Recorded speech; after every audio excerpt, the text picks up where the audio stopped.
Hello guys, तो कैसे हो आप सभी। होप सो आप सभी अच्छे होंगे। Welcome back to our new video. तो आज हमारा चैप्टर नंबर 3 है यूनिट नंबर फर्स्ट के अंतर्गत, जो कि है 1793 से 1853 तक कंपनी चार्टर अधिनियमों के नवीनीकरण के माध्यम से केंद्रीय और प्रांतीय संरचना का विकास। तो आज के हमारे इस चैप्टर के अंतर्गत हम बात करेंगे सबसे पहले तो 1786 का अधिनियम भी एक है, उसके ऊपर हम बात करेंगे। और फिर हम 1793, 1813 और 1833 ईस्वी का जो चार्टर एक्ट है उसके ऊपर भी हम आज की इस वीडियो में बात करेंगे। तो चलिए स्टार्ट करते हैं आज की हमारी वीडियो। सबसे पहले हम बात करेंगे 1786 का जो एक्ट था उसके बारे में। तो इसमें क्या था कि कॉर्नवालिस गवर्नर जनरल तथा मुख्य सेनापति दोनों की शक्तियाँ लेना चाहता था। इस अधिनियम के अनुसार इसे स्वीकार कर लिया गया तथा विशेष अवस्था में अपनी परिषद के निर्णय को रद्द करने तथा अपने निर्णय को लागू करने का अधिकार भी जो है गवर्नर जनरल को दे दिया गया। यानी कि देखिए 1786 ईस्वी में जो लॉर्ड कॉर्नवालिस है, लॉर्ड कॉर्नवालिस को जो है बंगाल का गवर्नर जनरल नियुक्त किया गया। ठीक है। उसने जो है वह अपने पूर्ववर्ती गवर्नर जनरलों की कठिनाइयों से परिचित था। कौन? जो लॉर्ड कॉर्नवालिस था ना, जो वो जो है अपने पूर्ववर्ती जो उसके गवर्नर जनरल थे उनकी कठिनाइयों से वो भली भांति परिचित था। इसलिए उसने पहले ही क्या किया कि जो गवर्नर जनरल और कमांडर इन चीफ थे दोनों की शक्तियों की उसने मांग की।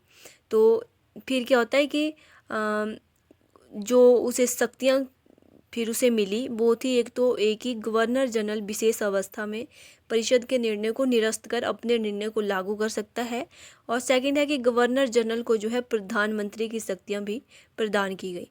तो ये था हमारे पास 1786 का एक्ट। होप सो आपको समझ आया होगा। नेक्स्ट हम बात करेंगे चार्टर एक्ट ऑफ 1793। इसमें क्या प्रावधान थे? इसमें एक तो पहला प्रावधान ये था कि जो कंपनी के अधिकार है ना, तो कंपनी के अधिकारों को 20 वर्षों के लिए बढ़ा दिया गया। ठीक है। और नंबर 2, परिषद के निर्णय को रद्द करने का जो अधिकार कॉर्नवालिस को दिया गया उसे आने वाले गवर्नर जनरल को भी दे दिया गया।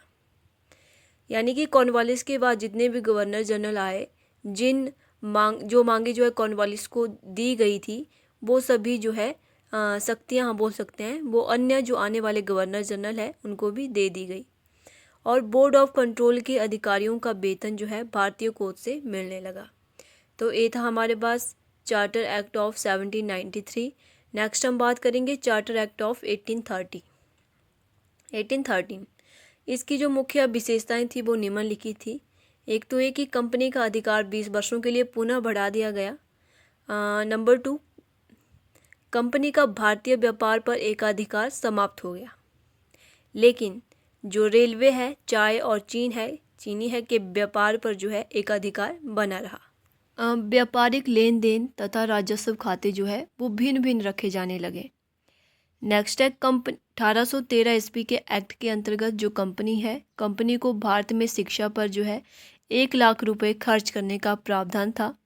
और नेक्स्ट है कि ईसाई मिशनरियों को भारत में प्रवेश की छूट मिल गई।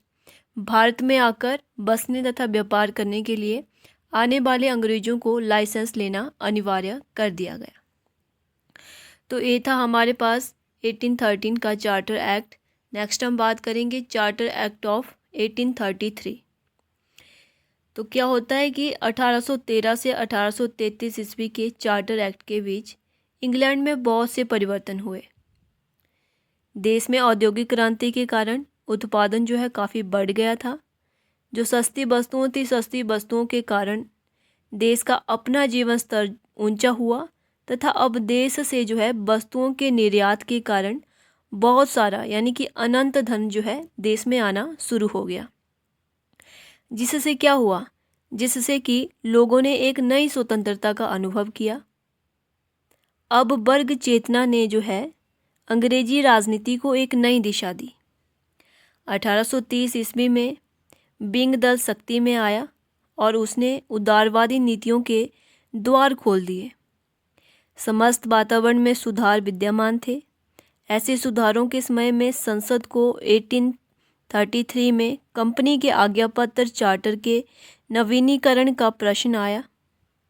संसद के बहुत से सदस्य यह चाहते थे कि जो कंपनी है, कंपनी का शासन को जो है समाप्त कर दिया जाए और क्राउन का भारत का जो प्रशासन है, जो भारत का प्रशासन है, क्राउन उसे अपने हाथों में ले ले, यानी कि उसे क्राउन को जो है भारत का जो शासन है उसे अपने हाथों में लेना चाहिए। परंतु संसद इसका बहुमत इसके पक्ष में नहीं था। संसद का जो बहुमत था वो इसके पक्ष में नहीं था। वह अभी भारत का जो प्रशासन है उसे अपने हाथों में नहीं लेना चाहती थी और जो संसद है वह लॉर्ड मैकाले के इस मत से सहमत थी कि कंपनी का शासन चलते रहना चाहिए, यद्यपि उसके आधार पर परिवर्तन होना चाहिए। 1833 के अधिनियम में मैकाले एवं जेम्स मिल का प्रभाव स्पष्ट रूप से दिखाई देता है। इस अधिनियम की मुख्य विशेषताएं इस प्रकार से है। नंबर 1, कंपनी का अधिकार 20 वर्षों के लिए बढ़ा दिया गया। नंबर 2, कंपनी का व्यापारिक अधिकार चाय और चीन से भी पूर्णतः समाप्त कर दिया गया। भारत के प्रशासन का केंद्रीकरण कर दिया गया। बंगाल के गवर्नर जनरल को भारत का गवर्नर जनरल बना दिया गया। बम्बई, मद्रास, बंगाल तथा जो अन्य प्रदेश थे, अन्य प्रदेश गवर्नर जनरल के नियंत्रण में आ गए। कानून बनाने की शक्ति का भी केंद्रीकरण कर दिया गया। अब गवर्नर जनरल और उसकी कार्यकारिणी को भारत के लिए कानून बनाने की शक्ति का भी केंद्रीकरण कर दिया गया और मद्रास तथा जो बम्बई है, बम्बई की परिषदों को कानून बनाने की शक्ति समाप्त कर दी गई। नंबर 5, इस अधिनियम द्वारा विधान बनाने के लिए गवर्नर जनरल की कार्यकारिणी में एक अतिरिक्त कानूनी सदस्य को एक चौथे सदस्य के रूप में सम्मिलित किया गया और वह जो सदस्य था वह था लॉर्ड मैकाले। उसे केवल जो है परिषदों में भाग लेने का अधिकार था, किंतु मत देने का अधिकार उसे नहीं था। नंबर 6, भारतीय कानून को सचिव व संहिताबद्ध करने व सुधारने की भावना से एक विधि आयोग की नियुक्ति की गई।